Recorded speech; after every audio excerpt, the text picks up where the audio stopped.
OP Shukla, page number 294, अभ्यास संख्या 11। अध्यक्ष महोदय, मैं देश की जनता के सामने अपना एक संदेह रखना चाहता हूँ। राष्ट्रीय परिषद की बैठक क्यों बुलाई गई थी? क्यों कहा गया था सहयोग का प्रस्ताव पास करो? क्या हम लोग कोई बच्चे थे?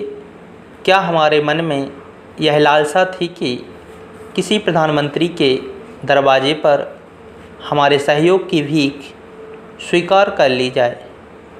प्रधानमंत्री की मैं इज्जत करता हूँ, लेकिन उनकी एकाग्र दृष्टि के ऊपर मुझे तरस आता है। इसलिए बार बार मैंने कहा कि इस लड़ाई में हम सब साथ हैं, क्योंकि यह लड़ाई किसी पार्टी के खिलाफ़ नहीं है। यह लड़ाई है देश की मर्यादा की, प्रतिष्ठा को बचाने की लड़ाई। इस देश को बचाने की जिम्मेदारी, आज करोड़ों दिल टूटे हैं और इस दिल को आप नहीं जोड़ सकते। आप अपने भाषणों से उसको फिर से जागृत नहीं कर सकते।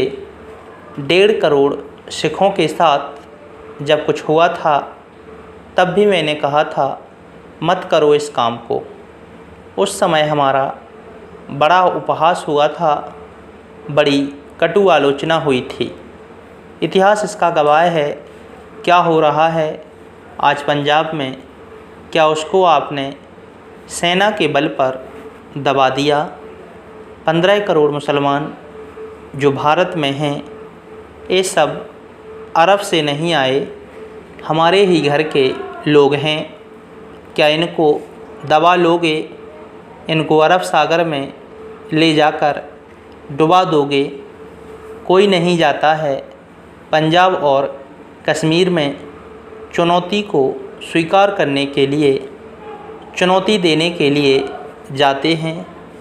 अयोध्या में, राम की भूमि में, जहां हर किसी को मानवता का, प्रेम का संदेश सुनाया गया, मैं अटल जी से निवेदन करूंगा कि आज भी छोटे दायरे को तोड़ें।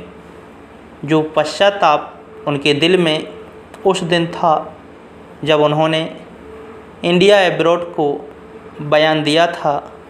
क्या आडवाणी की गिरफ्तारी से सब कुछ बदल गया? क्या परिस्थितियाँ, वास्तविकताएं बिल्कुल टूट गईं?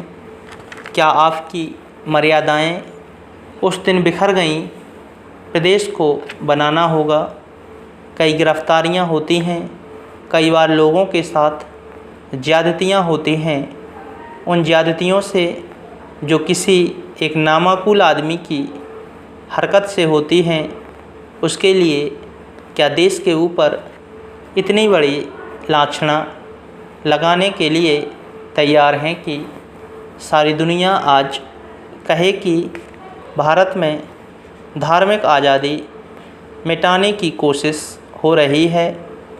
NIC की मीटिंग में मैंने आडवाणी जी से कहा था कि मैं कल्याण सिंह को समझ सकता हूँ, पटवा जी को समझ सकता हूँ, उनको भोपाल और लखनऊ चलाना है, लेकिन आप विरोधी दल के नेता हो और देश चलाने की इच्छा रखते हो। आपके ऊपर यह जिम्मेदारी आ भी सकती है। क्या कभी सोचा है कि दुनिया में इसका नतीजा क्या होगा? मैं इतना कहना चाहता हूँ कि मुरली मनोहर जोशी जी, आडवाणी जी, जो सारी दुनिया को चुनौती दे सकते थे, अपने 500 कार्यकर्ताओं के सामने खड़े नहीं हो सकते थे। क्या आप देश को चलाओगे?